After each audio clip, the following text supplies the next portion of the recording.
আসসালামু আলাইকুম বন্ধুরা। আজকে আপনাকে দেখাবো ইমুর নতুন একটি চমক। তো দেরি না করে চলুন।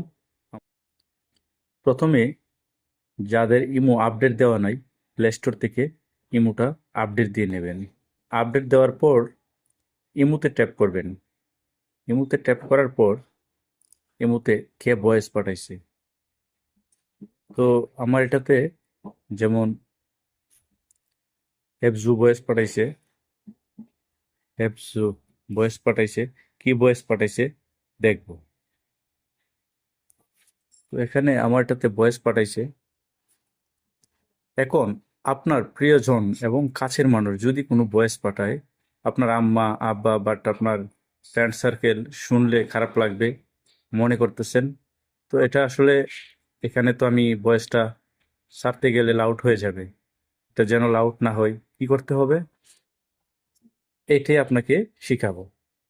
প্রথমেই এই অ্যাপসে, এই ভয়েসে, আপনার এই ভয়েসে ট্যাপ করে ধরে রাখবেন। ধরে রাখার পর দেখবেন এরকম একটা ইন্টারফেস আছে। এই ইন্টারফেসে এখানে মানে সিলেক্ট টেক্সট সিলেক্ট লেখা আছে, এখানে ট্যাপ করবেন। ট্যাপ করার পরে দেখবেন ভয়েসটা লেখায় পরিণত হয়ে গেছে। তো এখানে লেখছে, ও আচ্ছা, তে আছি ব্রাহ্মণবাড়িয়া আছি, কোম্পানিতে আছি, তোমার কি অবস্থা। যেমন এইভাবে লেখছে, ভয়েসটা ট্যাপ করলে সেম এটাই বলবে।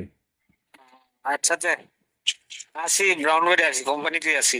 তোমার কি অবস্থা? তো সেম ভাবে বলবে। তো আপনারা যদি ইচ্ছা জাগে, আপনি এটাকে আবার আনফলো করে দেবেন, মানে হাইড করে নেবেন, হাইড করতে পারবেন। এভাবে ট্যাপ করবেন, এভাবে হাইড করবেন। ঠিক আছে? তো বন্ধুরা, আমার ভিডিওটা দেখে যদি উপকারে আসে, সাবস্ক্রাইব করতে ভুলবেন না, একটি লাইক কমেন্ট করে যাবেন। ধন্যবাদ সকলকে।